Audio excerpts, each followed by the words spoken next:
साहसी छोटा खरगोश। एक समय की बात है, एक शांत घास के मैदान में एक छोटा खरगोश रहता था जिसका नाम बेनी था। बेनी अपने परिवार के अन्य खरगोशों से छोटा था, लेकिन उसने अपनी छोटी कद काठी की कमी को अपनी जिज्ञासा और दयालुता से पूरा किया। उसे मैदान में कूदना, खोजबीन करना और हर जानवर से दोस्ती करना बहुत पसंद था। एक धूप भरे दोपहर बेनी ने कुछ अजीब देखा।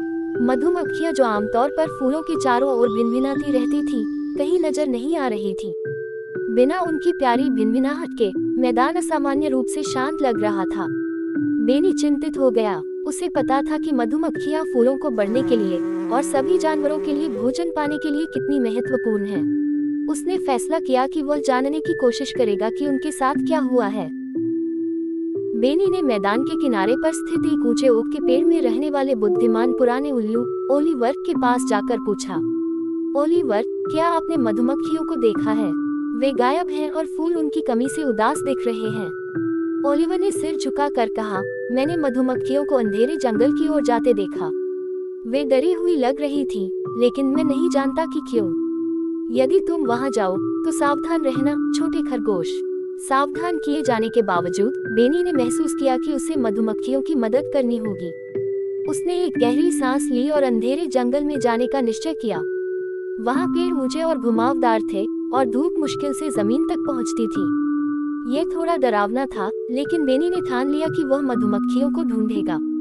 कुछ समय बाद बेनी ने एक फीकी भिनभिनाहट सुनी। आवाज का अनुसरण करते हुए उसने मधुमक्खियों को उनकी रानी के चारों ओर इकट्ठा पाया, जो चिंतित दिख रही थी।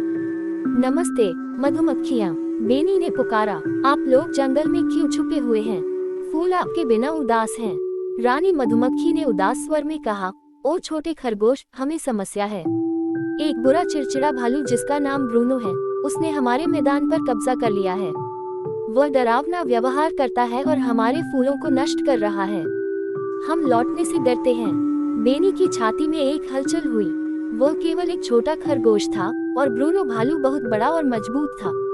लेकिन बेनी को ये भी पता था कि अगर मधुमक्खियां वापस नहीं आएंगी तो मैदान अपनी सुंदरता खो देगा और जानवरों को कष्ट होगा। एक बहादुर दिल के साथ बेनी ने ब्रूनो से बात करने का फैसला किया। मैं उसे छोड़ने के लिए कहूँगा, उसने मधुमक्खियों से कहा। कभी कभी किसी को थोड़ा दया की जरूरत होती है। मधुमक्खियां आशा से भिनभिनाई और बेनी ने ब्रूनो को खोजने के लिए कूदना शुरू किया। जब वह मैदान के बीच में पहुंचा तो उसने देखा कि बड़ा चिड़चिड़ा भालू एक छायादार पेड़ के नीचे लेटा हुआ था। बेनी का दिल तेजी से धड़क रहा था, लेकिन उसने खुद को याद दिलाया कि उसे साहसी बनना है। माफ कीजिए मिस्टर ब्रूनो, बेनी ने शिष्टता से पुकारा। ब्रूनो ने एक आंख खोली और गहरा गर्जना किया, कौन मेरे विश्राम को बाधित करता है? मैं, बेनी खरगोश, बेनी ने उत्तर दिया, अपनी आवाज को स्थिर रखने की कोशिश करते हुए। मैं ये पूछना चाहता था कि आप मधुमक्खियों को क्यों डरा रहे हैं और हमारे मैदान को क्यों नष्ट कर रहे हैं? हम सभी यहाँ खुशी से जीना चाहते हैं। ब्रूनो ने फकफकाते हुए कहा, मैं बड़ा और मजबूत हूँ। मैं जो चाहूँ कर सकता हूँ। बेनी ने कुछ समय सोचा, फिर कहा, आप बड़े और मजबूत हैं, लेकिन दयालु होना कहीं अधिक शक्तिशाली है। अगर आप दया दिखाएं तो मैदान के सभी जानवर आपके दोस्त बन सकते हैं। ब्रूनो आश्चर्यचकित था। किसी ने उसे पहले ऐसा नहीं कहा था। मुझे दयालु क्यों होना चाहिए? उसने हल्के स्वर में पूछा। बेनी मुस्कुराया और कहा, क्योंकि दयालुता आपके अंदर अच्छा महसूस कराती है और जब आप दूसरों की मदद करते हैं तो वे आपकी मदद करते हैं। अगर आप मधुमक्खियों को लौटने देंगे तो वे फूलों को फिर से खिलाने में मदद करेगी और फिर यहाँ और भी जामुन और शहद होगा, यहाँ तक कि आपके लिए भी। ब्रूनो ने बेनी की बातों पर विचार किया। उसने महसूस किया कि वह अकेला था और दयालु होना चिड़चिड़ा होने से कहीं बेहतर लगता है।